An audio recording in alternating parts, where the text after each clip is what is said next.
نحمده ونصلي ونسلم على رسوله الكريم اما بعد فاعوذ باللہ من الشیطان الرجیم بسم اللہ الرحمن الرحیم۔ اللہ جل جلال وحدہ لا شریک حمد و ثنا اور اس کے پیارے محبوب حبیب لبیب احمد مصطفیٰ محمد مصطفیٰ صلی اللہ تعالی علیہ وسلم پر بے حد و بے پناہ درود و سلام۔ آج بات ہوگی شکر کے فضائل پر۔ عظیم تابعی بزرگ حضرت امام حسن بصری رحمۃ اللہ تعالی علیہ فرماتے ہیں، بے شک اللہ پاک جب تک چاہتا ہے اپنی نعمت سے لوگوں کو فائدہ پہنچاتا رہتا ہے، اور جب اس کی ناشکری کی جاتی ہے، اس کی ناقدری کی جاتی ہے تو وہ اسی کو ان کے لیے عذاب بنا دیتا ہے۔ مسلمانوں کے چوتھے خلیفہ حضرت مولا علی رضی اللہ عنہ نے اہل ہمدان میں سے ایک شخص سے ارشاد فرمایا، بے شک نعمت کا تعلق شکر کے ساتھ ہے، اور شکر کا تعلق نعمتوں کی زیادتی کے ساتھ ہے، یہ دونوں ایک دوسرے کو لازم ہیں۔ پس اللہ پاک کی طرف سے نعمتوں کی زیادتی سے اس وقت تک نہیں رکتی جب تک کہ بندے کی طرف سے شکر نہ رک جائے۔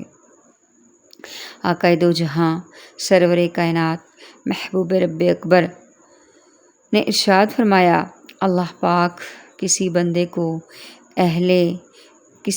کو اہل مال اور اولاد کی صورت میں کوئی نعمت عطا کرے، پھر وہ کہے ما شاء اللہ لا قوت الا باللہ، یعنی یہ جو اللہ پاک چاہے نیکی کرنے کی توفیق، جو اللہ پاک چاہے نیکی کرنے کی طاقت اسی کی توفیق سے ہے، تو وہ اس میں موت کے علاوہ کوئی آفت نہیں دیکھے گا۔ شکر کی اصل یہ ہے کہ آدمی نعمت کا تصور اور اس کا اظہار کرے۔ حقیقت شکر یہ ہے کہ منعم حقیقی یعنی نعمت دینے والے اللہ عز و جل رب العالمین کی نعمت کا اس کی تعظیم کے ساتھ اعتراف کرے، اقرار کرے، اس کی عزت و احترام کرے، اور اس نفس کو اس کا خوگر یعنی عادی بنائے۔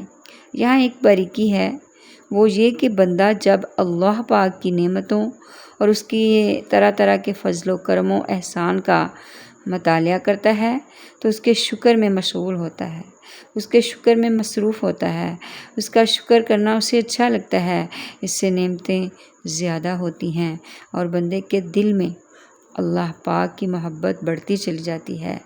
اللہ پاک کا احسانات کو یاد کرنے سے، اللہ پاک کی نعمتوں کو یاد کرنے سے اللہ پاک کی عبادت کا، بندگی کا، شکر کا شوق اس کے دل میں بڑھتا ہے۔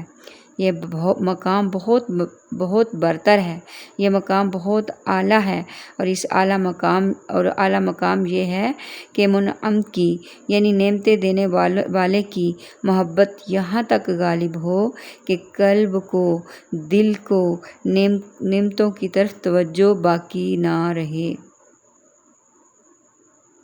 یہ مقام صدیقوں کا ہے۔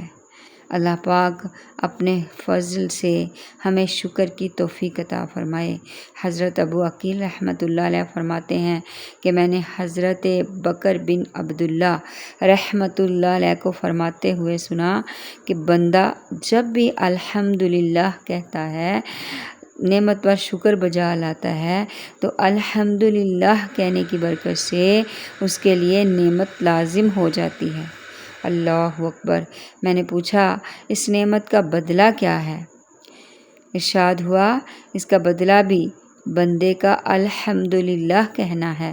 بس یہ کہتے ہی اس کے پاس ایک اور نعمت آ جائے گی، کیونکہ اللہ پاک کی نعمتیں ختم نہیں ہوتی۔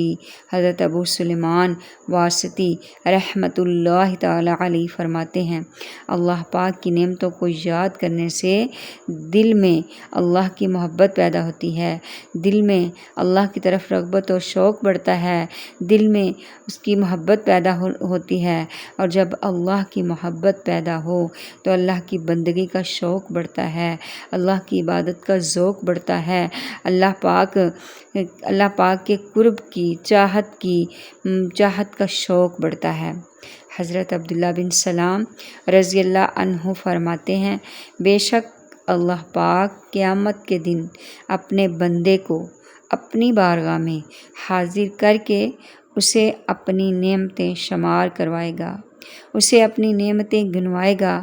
اتنا بیان کرنے کے بعد حضرت عبداللہ بن سلام رضی اللہ تعالیٰ عنہ بہت روئے، پھر فرمایا، میں امید کرتا ہوں کہ اللہ پاک بندے کو اپنی بارگاہ میں حاضر فرمانے کے بعد عذاب نہیں دے گا۔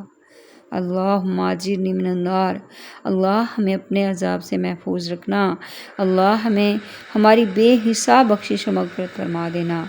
اللہ پاک کے پیارے پیارے نبی صلی اللہ تعالی علیہ وسلم نے ارشاد فرمایا، جب تم دیکھو کہ اللہ پاک بندے کو اس کی نافرمانی کے باوجود اس کی خواہشات کے مطابق عطا کر رہا ہے تو یہ اس کی طرف سے اس کی ڈیل ہے۔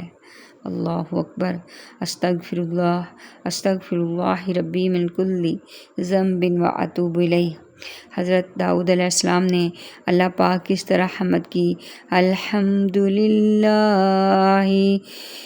حمدک ما ینبغی لکرم وجہ ربی جل جلالہ، یعنی اللہ پاک کے لیے ایسی حمد ہے جیسی اس کی عزت کے شان ہے۔ تو اللہ پاک نے آپ علیہ السلام کی طرف وحی فرمائی، اے داؤد تم نے فرشتوں کو مشقت میں ڈال دیا، یعنی ایسی حمد فرشتے بھی نہیں کر سکتے۔ سبحان اللہ۔ حضرت موسیٰ کلیم اللہ علیہ السلام نے بارگاہ خداوندی میں عرض کی، اے اللہ پاک تیرا شکر کس طرح ادا کرنا چاہیے؟ ارشاد ہوا، اے موسیٰ تمہاری زبان ہمیشہ میرے ذکر سے تر رہے۔ اللہ اکبر۔ حضرت مالک بن دینار رحمۃ اللہ علیہ فرماتے ہیں، میں نے ایک کتاب میں پڑھا ہے کہ اللہ پاک ارشاد فرماتا ہے، اے ابن آدم تجھ پر میری بلائی نازل ہوتی ہے لیکن میرے پاس تیرا شر پہنچتا ہے، میں نعمتوں کے ذریعے تجھ سے محبت کا اظہار کرتا ہوں اور تو میری نافرمانیاں کر کے میرے ذکر سے غافل رہتا ہے، اور عزت والا فرشتہ ہمیشہ تیرا برا عمل ہی میرے پاس لے کر حاضر ہوتا ہے۔ استغفر اللہ۔ حضرت موسیٰ علیہ السلام فرماتے ہیں کہ تمہاری زبان ہمیشہ موسیٰ علیہ السلام نے بارگاہ خداوندی میں عرض کیا، اے اللہ پاک تیرا شکر کس طرح ادا کرنا چاہیے؟ تو اللہ پاک نے فرمایا کہ اے موسیٰ تمہاری زبان ہمیشہ میرے ذکر سے تر رہے۔ اللہ اکبر۔ یہ ذکر کی تری جو ہے، اللہ کے ذکر کی تری، یہ بہت ہی اہم چیز ہے۔